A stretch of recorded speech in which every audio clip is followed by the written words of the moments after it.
Hey guys, let's get more news from Steelers, but first don't forget to subscribe to the channel and leave your like. Steelers' fatal flaw that will doom them in 2024 NFL playoffs.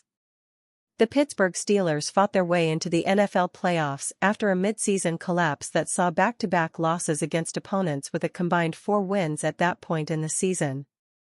Kenny Pickett was lost due to an ankle injury after an uninspiring start to the season. Mitch Trubisky was even worse, and when he got hurt the Steelers were down to their third-string quarterback, the long-forgotten Mason Rudolph. Things looked bleak, but Rudolph played well. The Steelers leaned on their run game and defense and went on a winning streak to close out the season. With a little help, they even made the playoffs. Unfortunately, this is where their subpar quarterback play will catch up to them and the Steelers' luck will run out against the Buffalo Bills. This team has a lot of strengths, but their quarterback play has been a problem ever since Ben Roethlisberger hung up his cleats and walked off into the sunset. Kenny Pickett may or may not be the long-term answer. Mitch Trubisky most certainly is not the answer. Mason Rudolph has played surprisingly well over the past 3 weeks, but his upside is likely still limited and his career resume does not leave a ton of confidence. Rudolph has done a decent job since taking over for an injured Pickett to open up the offense more. In particular, he has helped expand the team's downfield passing game. One major concern has to be the quality of the opponents that Rudolph has faced this season. He lit up the same Cincinnati Bengals defense that Pickett had looked good against in his only game without Matt Canada before Pickett started to come back down to earth in the first half of the Arizona Cardinals game. Rudolph then decimated a Seattle Seahawks defense that has been roundly mocked across the league throughout the season. He performed adequately in poor conditions against Baltimore Ravens backups. Rudolph has had a few wow throws, but overall it has been a few plays that have generated the bulk of his production. It is certainly better to have a quarterback who can make a few wow throws as opposed to a quarterback who can't make any of those throws. Unfortunately, this is still more of an indictment on the team's overall play at the quarterback position than it is a credit to Rudolph. Being better than other bad options is not the same thing as being good. If the Steelers are able to keep games competitive, they may be able to allow Rudolph to settle into more of a game manager type role. Unfortunately, in the NFL playoffs, every team they face will have an offense that is at least above average, if not elite.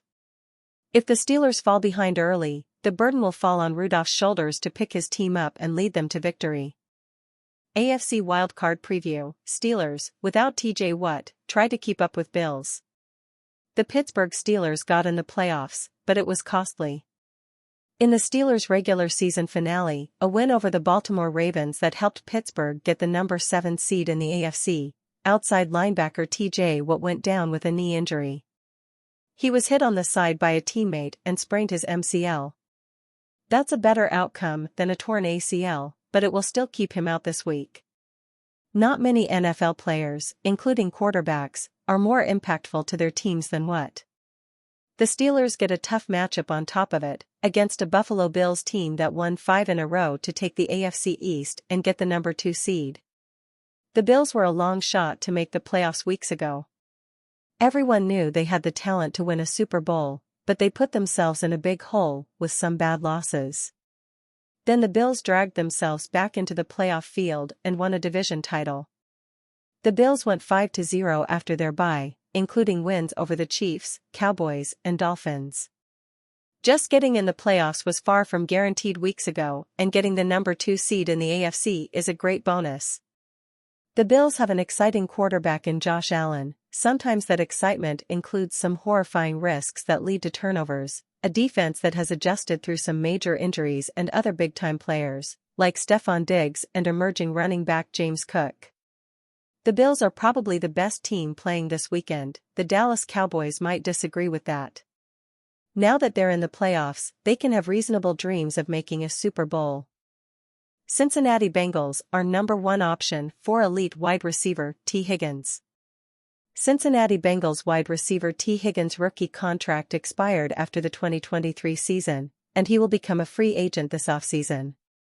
Many have speculated that it would be difficult to keep Higgins and fellow star wide receiver Ja'Marr Chase on the same team after both of their rookie contracts expired. Quarterback Joe Burrow received one of the biggest deals in NFL history, but he claims to have had re-signing Higgins in mind.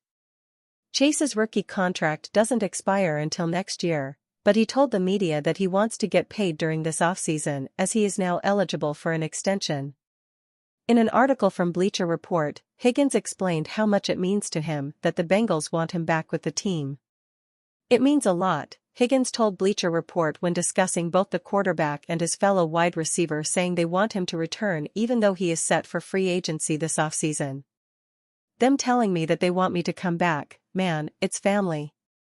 We've been playing together for 3 or 4 years now, and I personally would love to be back playing with those guys. It's not in my hands now, but when the time comes and Cincinnati is there, that's the #1 option right now." In the same article, Chase explains that Higgins needs to get his money.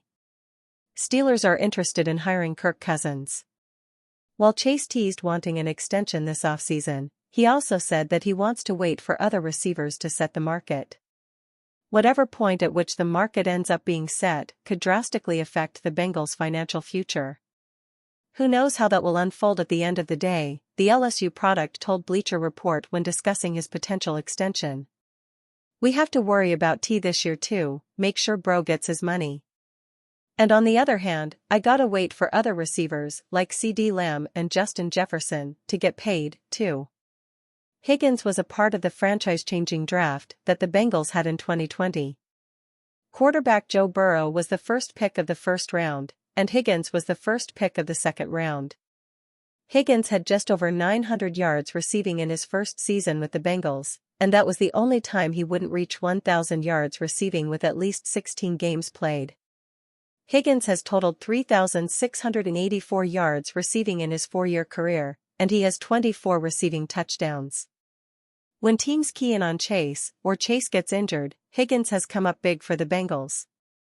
One instance this year is when Chase left the Minnesota Vikings game early, and Higgins stepped up with one of the best catches of the year. The only concern with Higgins is how much he will be on the field. Since joining the Bengals in 2020, he has participated in 65% of the total Bengals snaps. In his rookie year, he participated in 74.8% of regular season snaps, which is the highest percentage of yearly snaps with the Bengals.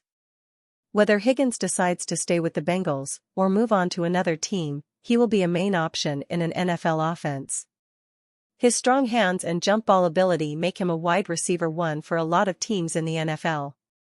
And you fan, what do you think of the T. Higgins situation? Leave your opinion in the comments.